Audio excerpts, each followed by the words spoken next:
Jolly hapon, class! Jolly hapon! Very good. So, before we start our lesson, gising pa ba tayo lahat? Yes! Para mas lalo tayong magising, ay may hinandang energizer ngayon sa inyo si Sir. Na kung saan, ang sasama sa akin ng ating PT na galing sa NUST. Ay, ipapakilala ko na sa inyo siya. Ma'am PT Renya. Ayan, may bago tayong PT kasi pinadala siya ng NAUST sa atin. Ngayon, ang ating title ay, basahin nyo nga. Ako ay masaya kapag kasama ka. Okay, very good. So yan yung magiging title natin. Ganito yung magiging action and kung paano natin siya kakantahin. 1, 2, 3, go! Ako ay masaya kapag kasama ka. Ako ay masaya kapag kasama ka. Ako ay masaya kapag kasama ka. Kapag kasama ka. Okay, tayo tayong lahat. Hanap kayo ng kapartner mo. Alam niyo na ito na. So yan, isa-isa natin gagawin to. Okay, one. May partner na tayo. Pag wala ka partner, kay sir. Para tumulit ang gano'n. Okay, kakanta na tayo. Ready na ba tayo, class? Yes! 1, 2, 3, go! Ako ay masaya kapag kasama ka. Ako ay masaya kapag kasama ka. Ako ay masaya kapag kasama ka. Kapag kasama ka. Ulo naman, ulo!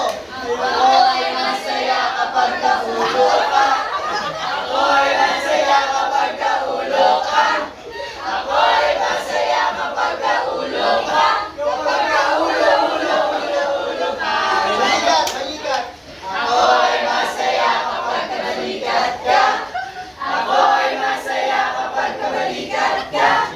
Ako ay masaya kapag kabalikat ka. Kapag Next, bewang! Ako ay masaya kapag kabewang ka. Ako ay masaya kapag kabewang ka. Ako ay masaya kapag kabewang ka. Kapag Oh, may last pa. Ano to? Pisngi. 1, 2, 3, go! Ako ay masaya kapag kapisngi ka. Ako ay masaya kapag kapisngi ka. Ako ay masaya kapag kapisngi ka. Kapag kapisngi ka. Okay, makakaupo na tayong lahat. So, yan. Nag-enjoy ba kayo, class? Yes! Ayan, bakit kaya naiyan ni teacher na ito yung kantahin natin? Bakit kaya? So, may tanong ako sa inyo. Basahin nyo nga. Sino ang kasama mo kapag nasa araw? Ayan, tapos number 2, sino ang nandyan sa tabi mo para ipaalala ang mga dapat mong gawin? And number 3 ay, sino ang magpapaalala sa iyo na magpahinga ka na dahil may bukas pa? So, yun. So, ang connection nito sa ating magiging topic ay, sino nga ba ang kasama natin sa pagpaplano natin sa ating buhay? Sino ang kasama natin para malaman natin kung ano yung mga daily activities na kailangan natin gawin at ang ating mga schedule. So, alam niyo kaya kung ano yun? Ano kaya yun? Para malaman niyo yung birthday niyo, malaman niyo kung kailan kayo calendar. Yun, very good. Ito, ang calendar. Ayan. Ito ang kalendaryo. So, ano nga ba ang ibig sabihin ng calendar? Ito yun. Okay, a calendar is a system for organizing and measuring time, typically divided into days, weeks, months, and years. So alam naman natin na ang calendar ay napakahalaga sa ating buhay dahil kung walang calendar ay walang kaayusan ng ating buhay. Hindi natin alam kung kailan tayo papasok, hindi natin alam kung kailan yung birthday ng katabi natin, hindi natin alam kung kailan yung anniversary or monthsary nyo ng inyong mga magulang. Hindi na, grade 3 pa lang kayo eh. So ngayon, ayun yung calendar. So ang pinakaunang calendar daw ay, basahin nyo nga. Sumerian calendar. Sa Sumerian calendar ay ito ay ginawa noong 2100 BC. And now, pag-aaralan natin ngayon ang months of the year. Sabihin nyo nga, months of the year. Months of the year. So, yan. Ngayon, pag-aaralan natin kung paano ba ito bigkasin, kung ilang days ba ang meron dito, at kung ano ba yung mga occasions na nakapaloob sa month na ito. Sabay-sabay nga natin basahin.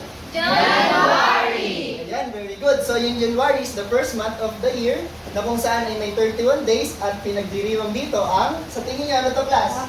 New Year. New Year, very good ha. Basahin niyo nga ulit. January. So, what is the first month of the year? January. Okay, very good. Bigyan niyo nga ang sarili niyo ng room for may clap. Alam niyo ba yun? Ganito yun. 1, 2, 3, 1, 2, 3, go, go, go! Okay, gawin natin. 1, 2, 3, go! 1, 2, 3, 1, 2, 3, go, go, go. Okay, the next one is, February. basahin niyo nga sa British accent. February. Oh, di go. Okay, wow. Ayan, kahit ano man ang basa dyan, February pa rin yan. Ayan, so ang February ay mayroong 28 days and minsan ay 29 days kapag leap year. So ang occasion naman dito ay Valentine's Day or Heart's Day. So ulitin nyo nga ulit, ano yung second month of the year? February. Okay, very good. Ang third naman ay March, na kung saan ay mayroon itong 31 days. And sa tingin nyo, ano kayo ginaganap tuwing March? Bago yung graduation, nung bago mag-pandemic, March pa natin ginaganap yung graduation. Okay, so April is the fourth month na kung saan ay may 30 days and it is the fourth month of the year. Ang pinagdiriwang dito ay ang araw ng Ayan. Ayan. And number 5 naman, ang fifth month ay May. Okay, o ilang days daw ang meron sa May? 31. Okay, very good. So ang pinagdiriwang naman nun ay Labor Day. Tama. Now is June. June. Ito ay pang ilang month? 6 months. Meron itong ilang days? 30. Okay, very good. Nasunod naman ay July. July. Ito ay pang 7th month of the year na kung saan ay meron itong 31 days. At pinagdiriwang dito ang nutrition month. Next naman is August. August, kung saan ito ay may 31 days at ito ang pang 8th month of the year at sineselebrate natin ang pagkamatay ni Ninoy Aquino. Yan. And sa September, sa tingin nyo, ano kayo pinagdiriwang natin sa September? Okay, yan. So ngayon, para matandaan nyo kung yung September, ang pinagdiriwang ngayong September ay birthday ng ating pinakagwapo at pinakamabait na Sir Martret. Yan. So basahin nga ulit. So it consists 30 days and 9th month of the year. Tandaan nyo, si Sir Martret pagka September. Pang 10, October. So it has 31 days and it is the 10th month of the year kung saan sineselebrate ang National Children's Month. And November is the 11th month of the year kung saan pinagdiriwang ang Pundas. And last is okay, December. Ito yung last, ito yung pinakamasaya dahil ito ay pinagdiriwang natin ang Christmas, tama. And it has 31 days and it is the 12th month of the year. So, nakabisado niyo ba class ang ating months of the year?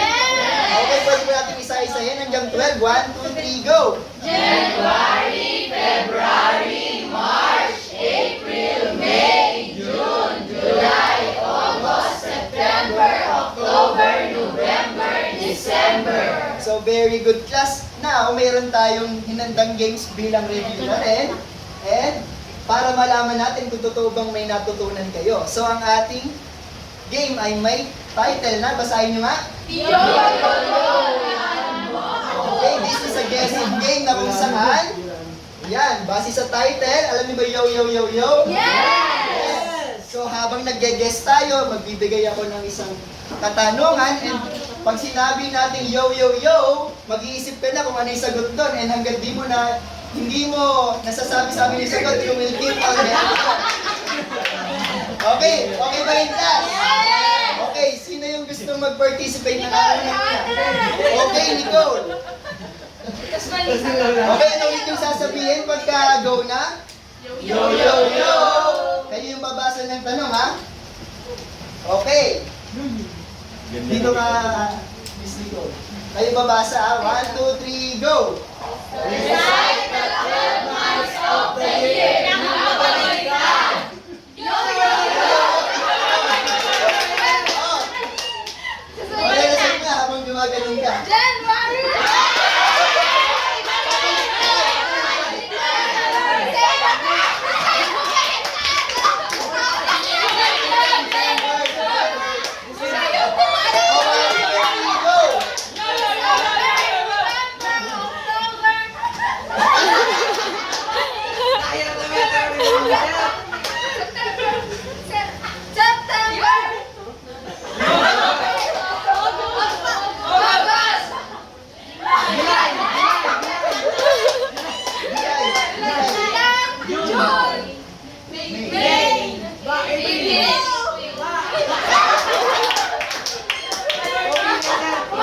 March! Okay, very good! Tumawag ka atin yung classmate mo para sa next game.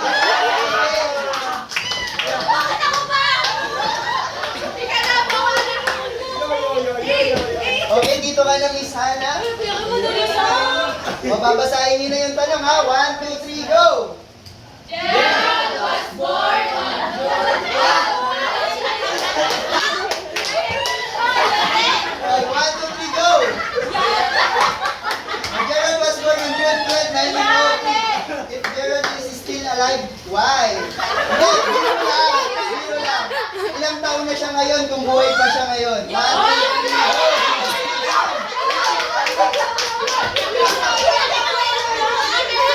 Kaya mo yan.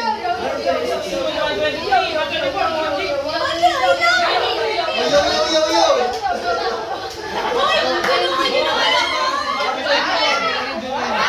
Okay, very good. Dahil dyan, ibeng-beng ka. Tumawag ka pa isa. Okay, thank you very much, guys.